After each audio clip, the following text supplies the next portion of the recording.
বাংলাদেশের assistant high commissioner গতকাল আমার অফিসে এসেছিলেন, অ্যাপয়েন্টমেন্ট নিয়ে এসেছিলেন এবং এটা সৌজন্যমূলক সাক্ষাৎকার বলতে পারেন। বিভিন্ন বিষয় আলোচনায় উঠে এসছে এবং আমরা যেমন আশাবাদী, উনিও আশাবাদী। উনি বাংলাদেশ সরকারের প্রতিনিধি ত্রিপুরা রাজ্যে।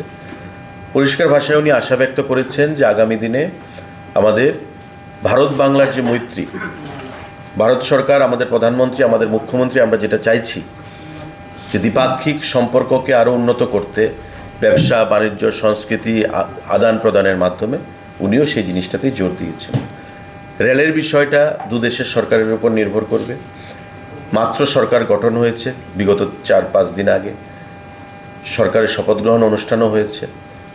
তো স্বাভাবিকভাবেই সরকারের এখন প্রায়োরিটি থাকবে যে বিগত সরকারের যে উন্নয়নমূলক কাজগুলো আছে সেটাকে ত্বরান্বিত করে সামনের দিকে এগিয়ে নিয়ে যাওয়া, এবং ভারতবর্ষের সরকারও আমরা সেই জিনিসটাই চাইছি। তো স্বাভাবিকভাবেই সময়ের উপর আমাদের নির্ভর করতে হবে। আমরা আশাবাদী যে নতুন সরকার বাংলাদেশের ভারত সরকারের সঙ্গে সৌহার্দ্যপূর্ণ পরিবেশে কাজ করবে এবং দু দেশের সম্পর্ক যেটা বিগত দিনে ছিল, একটা ব্যবসা বাণিজ্য বৈদেশিক পররাষ্ট্রনীতি সমস্ত দিক থেকে সেই দিকটাকেই আমরা পুনরায় ফিরে যেতে পারবো বা তার থেকে আরও ভালো হবে, বেটার হবে।